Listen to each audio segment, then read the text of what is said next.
Hi hello ನಮಸ್ಕಾರ ಎಲ್ಲರಿಗೂ. ಇವತ್ತಿನ ವಿಡಿಯೋದಾಗ ಪುಟಾಣಿ ಚಟ್ನಿ ಪುಡಿ ಹೆಂಗೆ ಮಾಡೋದು ಅಂತ ನೋಡ್ಕೊಂಡು ಬರೋಣ ಬರ್ರಿ. ಅದಕ್ಕೂ ಮೊದಲು ಯಾರೆಲ್ಲ ಈ ವಿಡಿಯೋ ನೋಡ್ಲಿಕತ್ತೀರಿ ಲೈಕ್ ಮಾಡಿರಿ, ಶೇರ್ ಮಾಡಿರಿ, ಕಮೆಂಟ್ ಮಾಡಿರಿ, ಸಬ್ಸ್ಕ್ರೈಬ್ ಮಾಡಿರಿ ಅಂತ ಹೇಳ್ತಾ, ಈಗ ನಮಗಿಲ್ಲಿ ಫಸ್ಟ್ ನಾವು ಪುಟಾಣಿ ತಗೋಬೇಕಾಗ್ತದೆ. ಚಟ್ನಿ ಪುಡಿಗೆ ನಾವು ಪುಟಾಣಿ ಎಷ್ಟು ತಗೋತೀವೋ ಅಷ್ಟು ನಾವಿಲ್ಲಿ 3/4 ಕಪ್ನಷ್ಟು ಶೇಂಗಾ ತಗೋಬೇಕಾಗ್ತದೆ ಅದೇ ಬಟ್ಲಿಂದ. ಮತ್ತಿಲ್ಲಿ ಜೀರಿಗೆ ಬೇಕಾಗ್ತದೆ ನಮಗೆ, 1-2 ಸ್ಪೂನ್ನಷ್ಟು ಜೀರಿಗೆ ತಗೋಬೇಕು, ಒಂದು ಸ್ವಲ್ಪ ಇಂಗು ತಗೋಬೇಕು, ಮತ್ತು ಒಣ ಕೊಬ್ಬರಿ ತುರಿದಿಟ್ಕೊಂಡಿರೋ ಅಂಥದ್ದು ಬೇಕಾಗ್ತದೆ. ರುಚಿಗೆ ತಕ್ಕಷ್ಟು ಉಪ್ಪು ಮತ್ತು ಒಂದು 4 ಸ್ಪೂನ್ನಷ್ಟು ಅಚ್ಚ ಖಾರದ ಪುಡಿ ಬೇಕಾಗ್ತದೆ.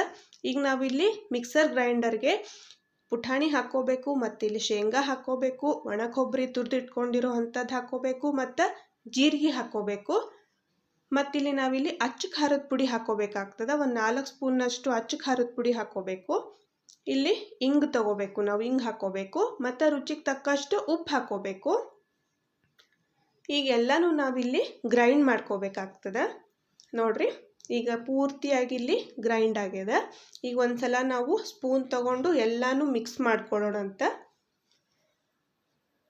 ನೋಡ್ರಿ, ಈ ಭಕ್ರಿಗಂತೂ ಇದು ಹೇಳಿ ಮಾಡಿಸಿದಂಥ ಕಾಂಬಿನೇಷನ್. ಇದು ಒಳ್ಳೆ ಟೇಸ್ಟ್ ಕೊಡೋ ಅಂಥ ರೆಸಿಪಿ ಚಟ್ನಿ ಪುಡಿ ಇದು, ಮತ್ತು ಭಾಳ ಅಂದ್ರೆ ಭಾಳ ಲಘು ಆಗುವಂಥದ್ದು. ಯಾರು ಬೇಕಾದರೂ ಇದನ್ನು ಮಾಡ್ಕೋಬೋದು. ಬ್ಯಾಚುಲರ್ಸ್ ಅಂತೂ ಆರಾಮಾಗಿ ಮಾಡಿಟ್ಕೊಂಡು ಯಾವಾಗ ಬೇಕೋ ಆವಾಗ ನಾವು ಹಾಕ್ಕೊಂಡು ಊಟ ಮಾಡ್ಬೋದು. ನೋಡ್ರಿ, ಈಗ ಇದನ್ನು ಒಂದು ಪ್ಲೇಟಿಗೆ ನಾವಿಲ್ಲಿ ಶಿಫ್ಟ್ ಮಾಡ್ಕೋಬೇಕು.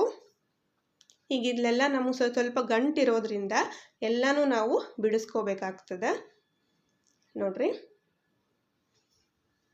ಭಾಳ ಅಂದ್ರೆ ಇದು ಬಿಸಿ ಅನ್ನ, ತುಪ್ಪ ಮತ್ತು ಚಟ್ನಿ ಪುಡಿ ಹಾಕ್ಕೊಂಡು ತಿಂತಿದ್ರೆ ನಮಗೆ 1-2 ತುತ್ತು ಜಾಸ್ತಿನೇ ನಾವು ಊಟ ಮಾಡ್ತೀವಿ, ಅಷ್ಟು ರುಚಿಯಾಗಿರೋವಂಥ ಚಟ್ನಿ ಪುಡಿ ಇದು.